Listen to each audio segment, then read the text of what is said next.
اوس مبارکه سوره چې د قران عظیم شان 114 او اخرنۍ سوره ده په مکه معظمه کې را نازله شوې ده. شپږ مبارک آیاتونه لري. تلاوت او پښتو ترجمه یې له لومړي آیت څخه اوري. بسم الله الرحمن الرحیم. د الله په نوم چې ډیر زیات مهربان پورا رحم لرونکی دی. قل اعوذ برب الناس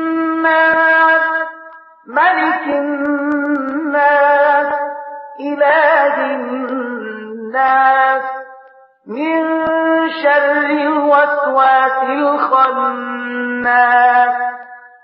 الذي يوسوس في صدور الناس من الجنة والناس.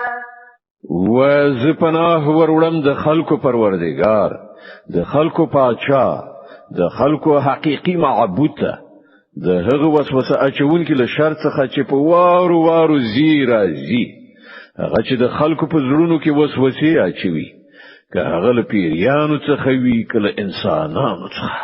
صدق الله العظیم. الله ستر رښتیا ویونکی دی.